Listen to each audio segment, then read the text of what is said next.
In this video, we'll discuss the problem of ill conditioning in gradient descent, a problem that occurs when our loss function has much higher curvature in some directions than in others, and this is often the case in neural networks.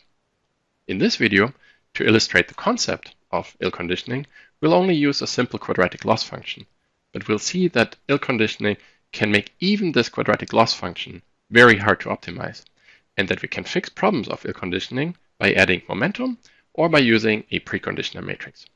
Let's dive right in. Ill conditioning and possible solutions to it. Let's get started by recapping some definitions. In linear algebra, you probably have seen the concept of a positive definite matrix. A matrix M is called positive definite if the scalar Z transpose MZ is greater than 0 for all non-zero vectors Z. And we denote positive definiteness by this symbol here. A concept that you may or may not have seen before is that of a condition number of a matrix. So the condition number kappa of Q of a matrix Q, where the largest eigenvalue lambda max and the smallest eigenvalue lambda min, is defined as the ratio of those two eigenvalues. And matrices that have a large condition number are called ill-conditioned. So if you have matrices that have some very large eigenvalues and some very small eigenvalues, or at least one very large eigenvalue and one very small eigenvalue, are ill-conditioned. And we'll see throughout this video that the condition number is actually a really important concept. We'll be using the quadratic function as an example throughout this video. And so a standard quadratic function looks like this.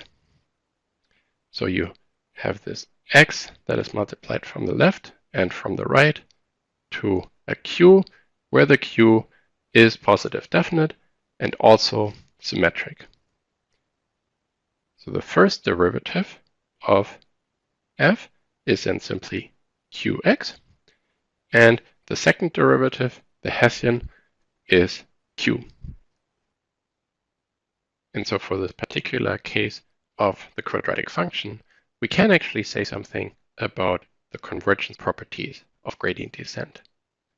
In particular, we can say something about the contraction rate of gradient descent.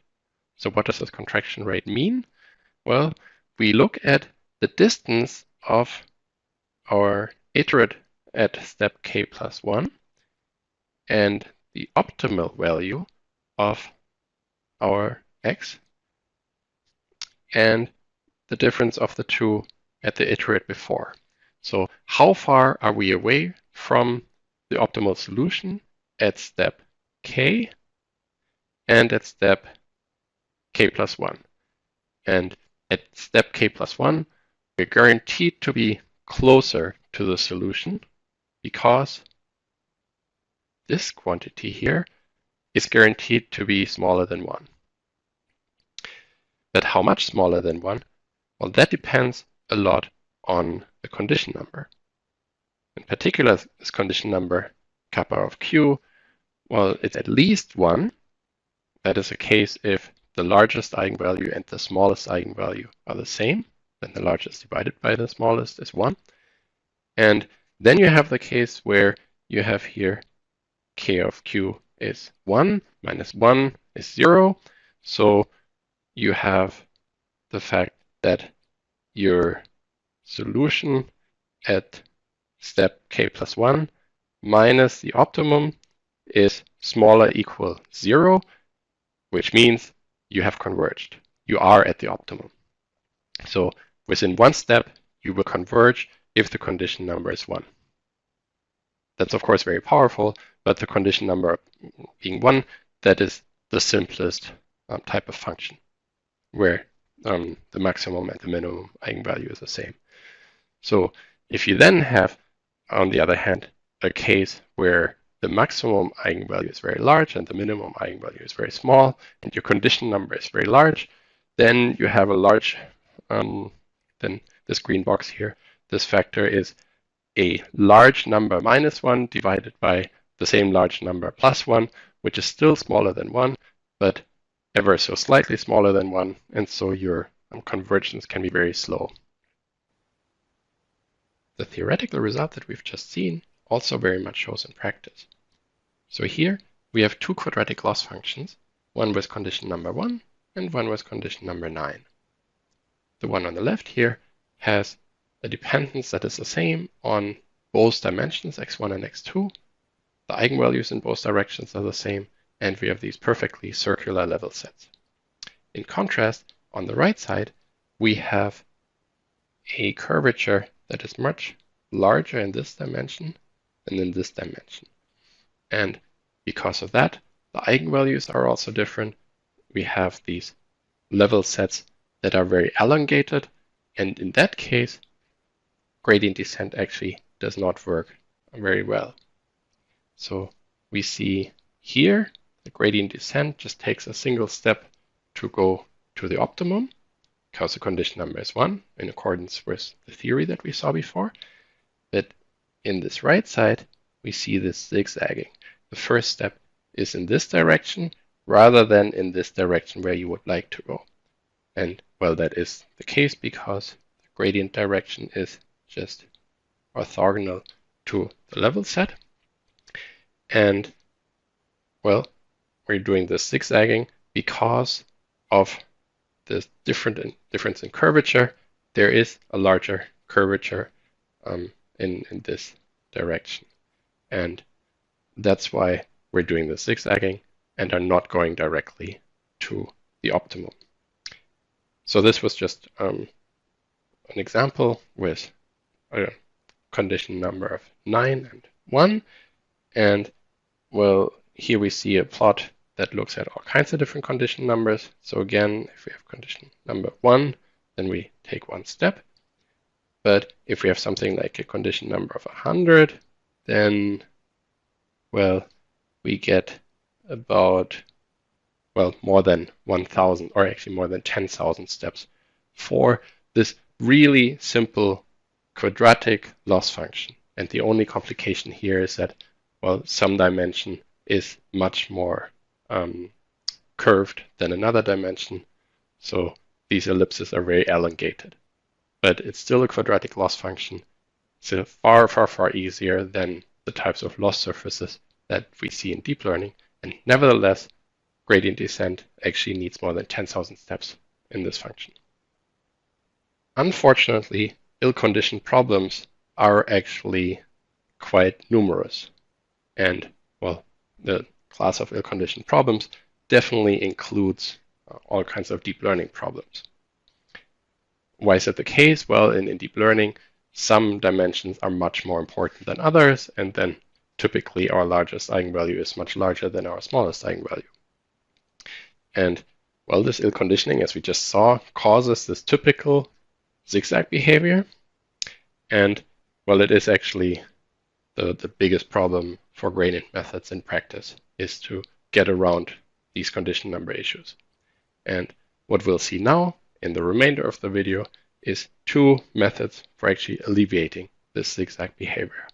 And these methods I'll just introduce again on this quadratic problem, but this shall be a primer for deep learning later on, stochastic gradient descent, where we will see actually exactly the momentum method and adaptive gradient methods that are actually using preconditioning. All right, so the momentum method basically adds an extrapolation step to the current gradient step, and that's best visualized in a picture. So we have our current iterate here, and we have our current gradient step. But then we also look at where were we before and how did we get to our current iterate, and we actually add an extrapolation step along this direction to our current gradient step. So looking at this in terms of formulas, our next iterate is defined as our current iterate minus our alpha times the gradient. So that's just the standard gradient descent. And this part here is our extrapolation step. And there is another factor in front of that. That's a beta. And so this beta is smaller than 1, which means that, well, we're still looking at this direction of this extrapolation step, but we're not going quite as far in that direction as we went before. And just to be crystal clear, so this gradient step and this extrapolation step here are being added in order to yield this new direction that we're taking in order to get to our next iterate, xk plus 1. So you can take this formula here and rewrite it in this form, which shows you nicely the dependence on all the previous gradients. So you depend on your current gradient because this here is a sum from I equals 0 to k. And if you set I to k, then you have a beta to the power of k minus k. So beta to the power of 0 is 1. So that's your current gradient step. And you depend on that with a multiplier of 1. And you depend on previous gradient steps in a manner that is an exponential dampening over time. So the gradient that you saw 1,000 steps ago, you will still take into account, but only multiplied by a beta to the power of 1,000. And well, this beta is a number smaller than 1. And so typically, well, if it's a long time in the past, then you almost don't consider it at all. So that's momentum. And the nice thing about momentum, again, for this quadratic function, is that you can actually prove, again, this contraction rate to be better than the contraction rate of standard gradient descent without momentum. And in particular, we have the same formula as before. So the distance to the optimum for iterate k and iterate k plus 1.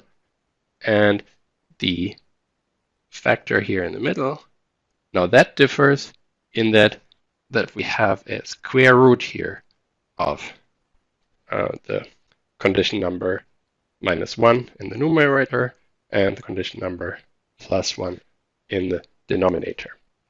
So the square root makes this overall term here smaller and therefore, well, improves our convergence. And looking at this graphically, we can first see for all kinds of different condition numbers. Here we have the plot from before for standard gradient descent, and here we have the plot for momentum. So the dependence is much weaker on the condition number, but still, well, if we have a large condition number of 100, then we would still need over 1,000 steps. And visually, well, the zigzagging is worse in this case here with gradient descent than it is with momentum. But there's still some zigzagging that is still there. All right, so that is momentum in a nutshell. The other possible way of getting around ill conditioning that we will look at is called preconditioning. So what is preconditioning? Well, we'll take a matrix D sub k and we will pre-multiply our gradient by this matrix. So that will give us this update here, which is basically like the standard gradient descent update, except that we pre-multiply our gradient with this D sub k. And this D sub k is positive definite and symmetric. So it's important to note that following this preconditioned step actually still yields a cost descent method, as long as your learning rate alpha is small enough. So if we have our standard gradient step here, and then we have our preconditioned gradient step there, then the angle between these two is less than 90 degrees. And that means as long as our step size is small enough, we move downhill. And actually, this is not only just a cost descent method, but sometimes we can actually also get dramatically improved convergence by following this preconditioning matrix. So now let's actually have a look at this preconditioning approach applied to the quadratic function. And we'll actually analyze the convergence rate of this approach. And the main idea here is that by preconditioning, we'll actually try to modify the effective condition number of the function that we're optimizing. So we're still in this quadratic function in x, and well, this is just the formula for a standard preconditioning approach, where we pre-multiply the gradient by this preconditioner d sub k. And what we'll do now is we'll actually define a new function. It's a function of y, which is defined in terms of this original quadratic function here, but we'll look at not f of x, but f of our square root of our preconditioner times y. So we'll have x equals our square root of the preconditioner times y. And we'll simply plug that in here and well, the transpose there in order to get these parts. And then what we'll actually do is we'll look at it like this and see that, well, this is now actually just another quadratic function. So we could call this here q prime. And so then this is just another quadratic function of y. And what we'll do is we'll interpret running the preconditioned gradient descent in x as running gradient descent without preconditioning in y. So we'll have this standard gradient descent step in y, and that actually reflects doing a preconditioned gradient descent step in x. So if we have a look at this here, then, well, now the convergence rate of this standard gradient descent depends all on this condition number of q prime, which is this term here. And so all we're trying to do now is to actually minimize this condition number of this matrix. Now, how can we minimize the condition number of this matrix? Well, we can actually just set our preconditioner to be the inverse of the Hessian matrix. And if we do that, then this here just becomes kappa of the identity matrix is 1. And then actually gradient descent for a quadratic function with a condition number of 1, as we saw before, will actually converge in a single step. So the magic here is that, well, of course, it's a quadratic function, and we can actually just take the Hessian matrix, and we can compute the inverse thereof. But if we do that, and we precondition this gradient descent step here in x by a preconditioning matrix that is just the inverse of the Hessian, then we can reinterpret this as running standard gradient descent on this modified function here, and there the condition number is just 1, and so we can show that it just converges in a single step. And that is not just theory, but that also happens in practice. So we just have a preconditioning with the inverse Hessian and converge in a single step also for ill-conditioned problems.